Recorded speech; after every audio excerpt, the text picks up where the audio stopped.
तौरेत नाजिल की गई, उसके सियाको सबाक को बदलने की कोशिश की गई।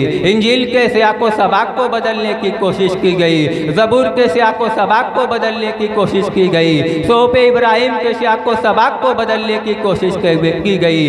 कभी मानन तहरीफ की गई, यानी आकाए करीम रऊफुर रहीम हुजूर जनाब मोहम्मदुर रसूलुल्लाह सल्लल्लाहु ताला अलैहि वसल्लम के औसाफ जहाँ पे लिखे हुए थे उसके माना में तब्दीली करने की कोशिश की गई। लेकिन कुरान की ये शान है, कुरान का ये एजाज़ है, कुरान का ये मकाम व मर्तबा है कि इसमें एक लफ्ज़ की भी तब्दीली नहीं की जा सकती। ये वो कुरान है जिसमें किसी शक व शुबे की गुंजाइश है ही नहीं। तो इस कुरान के नुज़ूल की बुनियाद पर शब कद्र 1000 महीनों से बेहतर हो गई। लेकिन आज की शब की भी कोई कम अहमियत नहीं है। अगर एक आशिक़ सादिक से पूछा जाए कि तुम शब कद्र और आज की रात में तकाबुल देना चाहो तो किसे तुम अफजल कहोगे, तो आशिक़ सादिक कहेगा, ए नादान, तू नहीं जानता कि शब कद्र में कुरान को नाजिल किया गया, वो 1000 महीनों से बेहतर हो गई। लेकिन आज की रात वो रात है कि आज की रात साहिबे कुरान लिबाश बशरियत में इस कायनात आलम में तशरीफ़ लाए।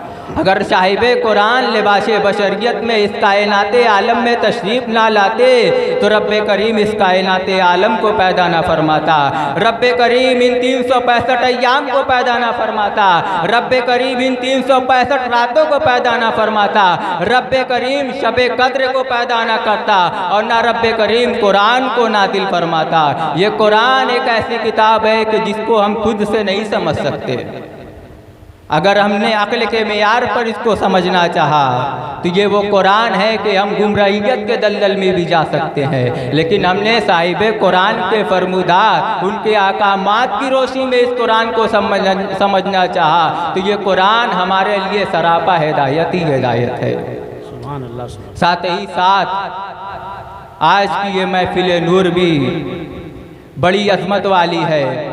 ये महफिल मिलाद दुनिया के किसी भी खित्ते में मुनक्किद की जाए, दुनिया में रहने और बसने वाले मुसलमान अपनी अपनी तहजीब के ज़रिया, अपनी अपने तमद्दुन और कल्चर के ज़रिया मिलादुन नबी की महफिल के आदाब व शराइत को मलहूज़ रखते हुए महफिल मिलाद मुनक्किद करते हैं। तो ये महफिल मिलाद दुनिया की तमाम महफिलों में सबसे आला दर्जे की महफिल हुआ करती है। दुनिया में बकसरत महफिलें मुनक्किद हुआ करती है, एक से बढ़कर एक अल्लाह वालों की महफिलें मुनक्किद हुआ करती हैं। लेकिन आपने क्या कभी गौर किया कि उन हजरात को जो मकाम व मर्तबा मिला है कि अल्लाह ने उनकी मोहब्बत को अहले ईमान के दिलों में डाल दिया है कि जब उनके विसाल की तारीख आती है या उनके विलादत की तारीख आती है तो अहले ईमान उनका जिक्र करने के लिए बेचैन व बेकरार हो जाया करते हैं।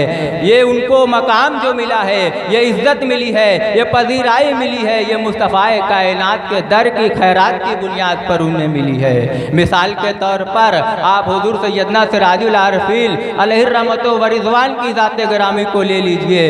इन्होंने मुस्तफ़ाए कायनात की गुलामी का कलादा अपने गर्दन में डाला है। मुस्तफ़ाए कायनात के दर के लड़ को उन्होंने मजबूती के साथ थामा है और नजफ़ अशरफ की खाक को उन्होंने अपनी आंखों का सुरमा बनाया है। तब जाकर हुजूर सैयदना सिराजुल आरिफीन को ये रुतबा मिला है, ये मकाम मिला है कि दुनिया उनको जानती है, वो आलमगीर शोहरत के मालिक हो गए हैं। दुनिया उन्हें इमामुल उलूम कहती है, दुनिया उन्हें बहरुल उलूम कहती है। इसी तरह बकसरत मिसालें मौजूद हैं कि जिन हजरात ने भी मुस्तफ़ाए कायनात से अपना रिश्ता जोड़ लिया, उनका अदब कर लिया, उनकी ताज़ीम कर ली, उनकी तकरीम कर ली, वो दुनिया में सुरखरू हो गए। हज़रत साहबा में ले लीजिए, हज़रत अबू बकर सिद्दीक़ रज़ी अल्लाह ताला अन्हु की ज़ात ग्रामी को ले लीजिए कि जब ये मुस्तफ़ाए कायनात की बारगाह में नहीं आए थे तो फ़कत अबू बकर थे। अबू कुहाफ़ा के बेटे अबू बकर थे, लेकिन जब रसूल कायनात की गुलामी में आए हैं तो यही अबू बकर सिद्दीक़ अकबर बनते हुए दिखाई देते हैं, यही अबू बकर अमीरुल मोमिनीन बनते हुए दिखाई देते हैं, यही अबू बकर खलीफतुल मुस्लिमीन बनते हुए दिखाई देते हैं। यही अबू बकर है कि जिनकी सहाबियत पे कुरान मुक़द्दस की आयात शाहिद हैं। सुभान अल्लाह सुभान। हज़रत उमर को देख लीजिए कि जब वो मुस्तफ़ाए कायनात की बारगाह में आए थे, नंगी तलवार थी, गैज़ो गदम में थे, अच्छे इरादे से नहीं आए थे, नीयत अच्छी नहीं थी, इरादा अच्छा नहीं था, लेकिन जब निगाहे मुस्तफ़ा पड़ी है, निगाहे मुस्तफ़ा पड़ी है हज़रत उमर पर, तो यही हज़रत उमर हैं कि जिनकी दिल की दुनिया बदल गई। यही हज़रत उमर हैं कि जिनकी दिल की काया पलट गई, जिनका कल्बे माहियत हो गया। अल्लाह के रसूल ने उनको ऐसी निस्बत दी कि हज़रत उमर का कल्बे माहियत हो गया। और अल्लाह की तौफीक से, अल्लाह की अता से और रसूल कायनात सल्लल्लाहु ताला अलैहि वसल्लम के फैज़ान की बुनियाद पर रब्बे करीम ने इस उम्मत में कुछ औलियाए कराम को इस नेमत की निस्बत से सरफराज फरमाया है। और उन्हीं औलियाए कराम में आपके इस खानकाह के बानी हुजूर सैयदना सिराजुल आरिफीन भी है कि रब्बे करीम ने इनको साहिब निस्बत बनाया था। ये लोगों के दिलों की काया पलट दिया करते थे, ये कल्बे माहियत कर दिया करते थे, ये लोगों के दिल को हाल को जाना करते थे। तो मोहतरम हजरात, हज़रत उमर जब अल्लाह के रसूल की बारगाह में आए हैं तो हज़रत उमर है कि फारूक आज़म बना दिए गए हैं। हज़रत उमर के रोबो दबदबा का आलम ये है कि कैसो किसरा की ताकतें हज़रत उमर का नाम सुनती थी तो लर्ज़ा बरहंगाम हो जाया करती थी। वाह वाह वाह। हज़रत उस्मान की ज़ाते ग्रामी को ले लीजिए कि ये फ़कत अफ़ान के बेटे थे, लेकिन जब रसूल की बारगाह में आए हैं, रसूल की गुलामी में आए हैं, तो यही हज़रत उस्मान है कि सखा के पैकर बनते हुए नज़र आ रहे हैं। यही हज़रत उस्मान है कि ज़ुन्नुरैन बनते हुए नज़र आ रहे हैं। यही हज़रत उस्मान है कि हया के जेवर बनते हुए नज़र आ रहे हैं। और जब रसूल की बारगाह से वाबस्ता हज़रत मौलाए कायनात ने अपने आप को किया है, जब मौलाए कायनात ने अपनी हयात के शबो रोज़ को, मौलाए कायनात ने अपनी हयात के शबो रोज़ को रसूल कायनात की बारगाह में गुजारा है, तो यही मौलाए कायनात हैं जो मन कुन तो मौलाओ फालियुन मौला के हकदार बनते हुए नज़र आ रहे हैं। यही मौलाए कायनात हैं जो अला मदीनतुल इल्म व अलियुन बाबुआ के शाहकार बनते हुए नजर आ रहे हैं।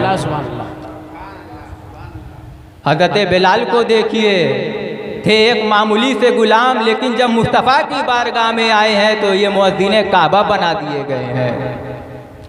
हज़रत अबू हुरैरा को देखिए कि मुस्तफ़ा कायनात की बारगाह में एक गुलामाना हैसियत से आए थे, लेकिन हज़रत अबू हुरैरा है कि तर्जुमानुल हदीस बना दिए गए हैं। अब्दुल्ला इब्ने मसूद हैं कि रईसुल फ़ुक़हा बना दिए गए हैं। अब्दुल्ला इब्ने अब्बास हैं कि रईसुल मुफस्सिरीन बना दिए गए हैं। यानी मुस्तफ़ा की बारगाह के बगैर कोई चारा नहीं है। यहाँ पे जो खोटा आता है उसको खरा बना दिया जाता है, जो खताकार आता है उसको नेकोकार बना दिया जाता है, जो रैज़न आता है उसे रैबर बना दिया जाता है, जो जर्रा आता है उसे आफताब बना दिया जाता है। तो मुस्तफ़ा कायनात की गुलामी की बुनियाद पर दुनिया में जितनी भी शख्सियतें हैं जिनके जिक्र की महफिल मुनक्किद हुआ करती है, ये सब मुस्तफ़ा कायनात की गुलामी की बुनियाद पर है। तो पता चला कि ये महफिल मिलाद तमाम महफिलों में सबसे आला दर्जे की महफिल है, इसलिए कि इस महफिल रूर में जिस शख्सियत का जिक्र होने वाला हो रहा है, उसी शख्सियत की बदौलत, उसी शख्सियत की बुनियाद पर तमाम अल्लाह वालों को इज्जत मिली है, मकाम मिला है और पजीराई मिली है। और आज हम इस महफिल नूर में मुस्तफ़ा कायनात की गुलामी का हक अदा करने के लिए आए हैं। मुस्तफ़ा कायनात सल्लल्लाहु ताला अलैहि वसल्लम की इस महफिल में मदासराई हो रही है, उनके अदब की ताज़ीम दी जा रही है, उनके तकरीम की बात हो रही है। महफिल मिलाद को क्यों मुनक्किद किया जाता है? महफिल मिलाद को फ़रोग़ इश्क़ मुस्तफ़ा सल्लल्लाहु ताला अलैहि वसल्लम के लिए मुनक्किद किया जाता है। महफिल मिलाद को इत्तबाए रसूल का पैगाम देने के लिए नश्र किया जाता है। महफिल मिलाद को सीरतुन नबी का पैगाम देने के लिए नश्र किया जाता है। महफिल मिलाद को मोहब्बत रसूल और इत्तेबाए रसूल का दर्स देने के लिए मुनक्किद किया जाता है। आज इस महफिल मिलाद में ये कम तरीन मुस्तफ़ा कायनात की हयात के गोशे के उस बाप को आपके सामने पेश करने की जसारत कर रहा है कि जिससे मुस्तफ़ा कायनात की सीरत के बाब में मुस्तफ़ा कायनात के अखलाक करीमाना का मुज़ाहरा होता है, मुस्तफ़ा कायनात की शफ़क़त का, मुस्तफ़ा कायनात के प्यार का और सबसे बढ़कर मुस्तफ़ा कायनात की रहमतुल लिल आलमीन का मुज़ाहरा होगा। याद कीजिए कि जब सन 8 हिजरी में रमज़ानुल मुबारक का महीना था। खुदा की जानिब से नवेश सुना दी गई अल्लाह के रसूल सल्लल्लाहु ताला अलैहि वसल्लम को फ़तेह मुबीन की, यानी फ़तेह मक्का की।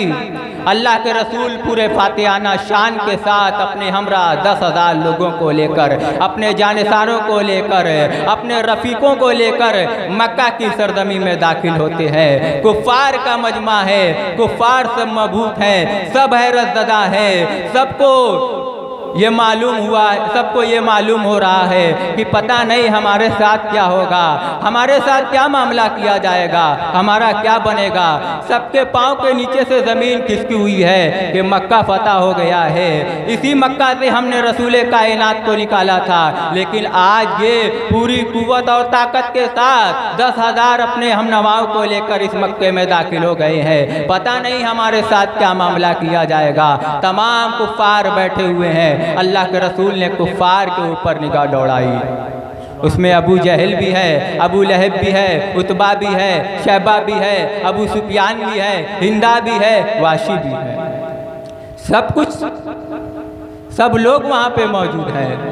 अल्लाह के रसूल सल्लल्लाहु ताला अलैहि वसल्लम ने कुफ़ार के मजमे से फरमाया कि बताओ तुम्हारे साथ क्या सुलूक किया जाए। देखिए, दुनिया का कोई और फातिह होता, जब वो अपनी किसी मफतूबा इलाके में दाखिल होता तो वहाँ के लोगों पर अपना हुक्म ज़बरदस्ती मुसल्लत करने की कोशिश करता। लेकिन अल्लाह के रसूल की शान देखिए, उनकी रहमतुल लिल आलमीन को देखिए कि जब वो मक्का में दाखिल हो रहे हैं तो तमाम कुफ़ार से पूछ रहे हैं कि तुम्हारे साथ क्या मामला किया जाए।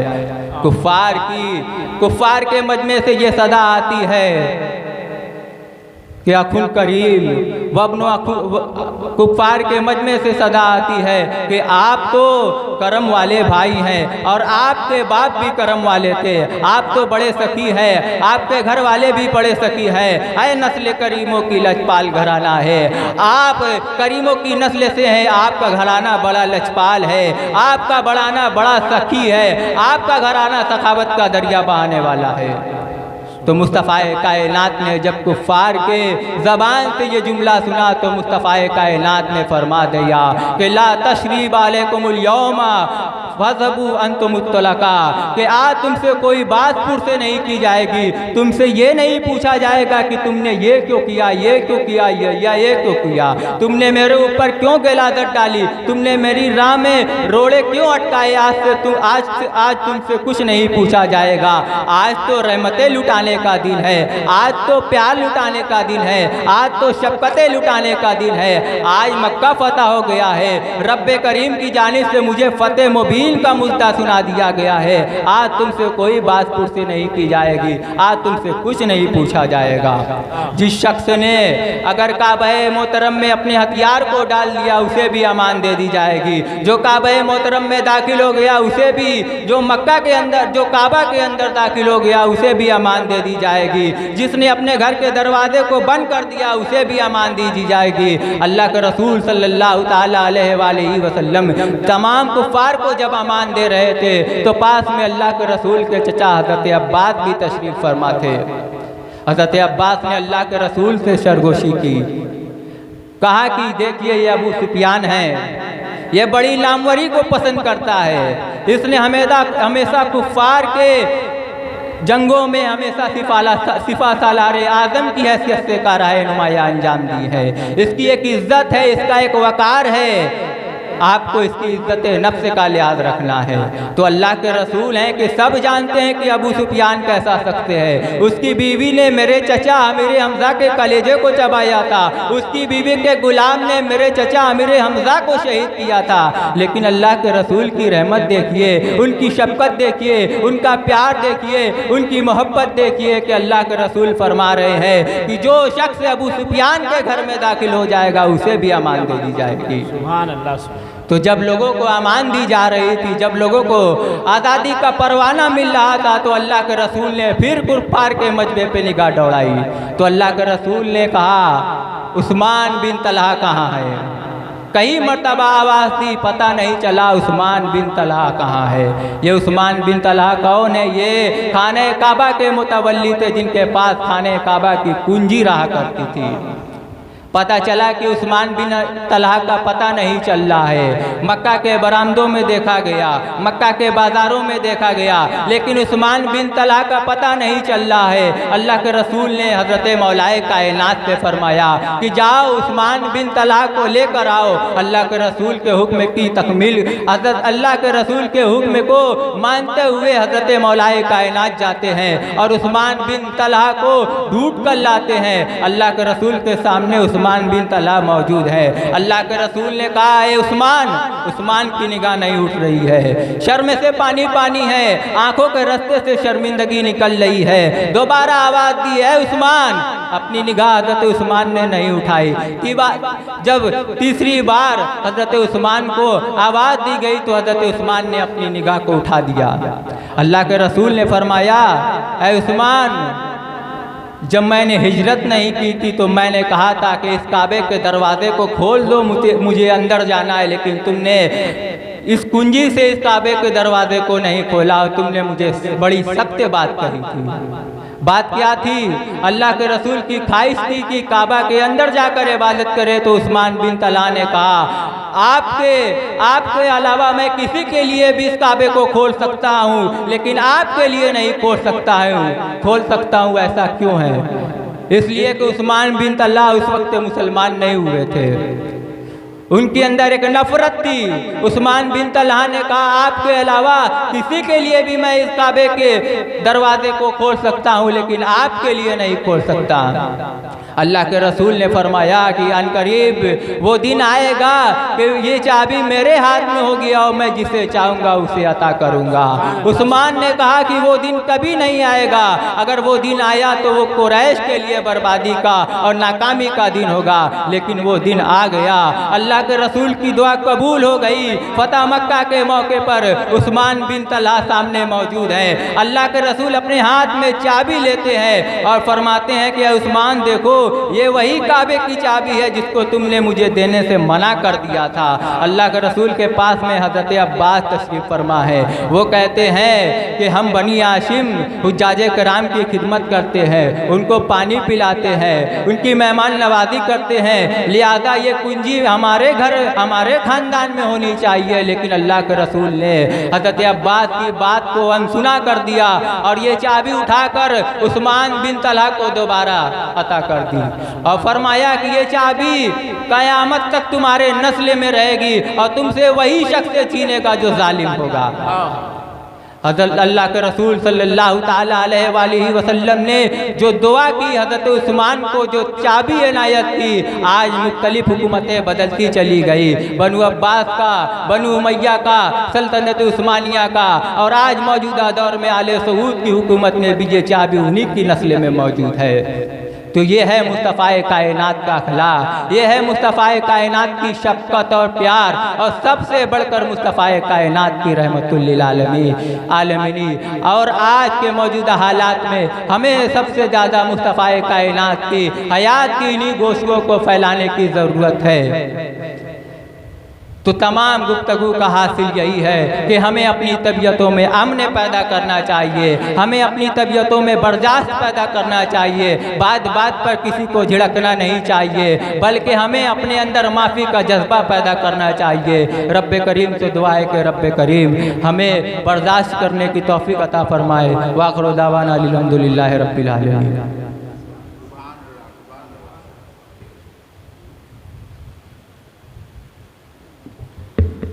रहमत आलम नाम है उनका, रहमत आलम नाम है उनका, नेक बनो पैगाम है उनका, नूर ही नूर इस्लाम है उनका, सल्लल्लाहु अलैहि वसल्लम सल्लल्लाहु अलैहि वसल्लम। अज़ीज़ान मिल्लत इस्लामिया और मुअज़्ज़ज़ सामीन कराम, मोहतरम बुज़ुर्गों और प्यारे भाइयों, हम लोगों ने उस पीर कामिल का दामन पकड़ा है जिन्होंने हुज़ूर मुहम्मदुर रसूलुल्लाह सल्लल्लाहु अलैहि वसल्लम को अपनी माथे की निगाहों से ज़ियारत फरमाया है। एक शेर में आपने कहा था कि दिखला दे झलक अर्श पे जाने वाले, दिखला दे झलक अर्श पे जाने वाले, अब सामने आ ख्वाब में आने वाले। ये शेर बता रहा है कि हुजूर सिराजुल आरिफीन ने ख्वाब में आका सल्लल्लाहु अलैहि वसल्लम की ज़ियारत फरमाई। ये शेर इस बात की गम्माजी कर रहा है कि मेरे आका सल्लल्लाहु अलैहि वसल्लम ने हुजूर सिराजुल आरिफीन को अपनी ज़ियारत अता फरमाया था। तो इसीलिए ने आपने कहा, दिखला दे झलक अर्श पे जाने वाले, अब सामने आ ख्वाब में आने वाले, और महरूम तजल्ली से न करना दिल को, महरूम तजल्ली से न करना दिल को, काबे में तजल्ली को दिखाने वाले, काबे में तजल्ली को दिखाने वाले अज़ीज़ान मिल्लत इस्लामिया। और अब नात शरीफ पढ़ने के लिए मैं जनाब आसिफ बनारसी को दावत सुखन देता हूँ कि आएँ और बारगाह मुस्तफ़ा अलैहिस्सलातु वस्सलाम में मंजूम खिराज अक़ीदत पेश करें। जनाब आसिफ बनारसी माई।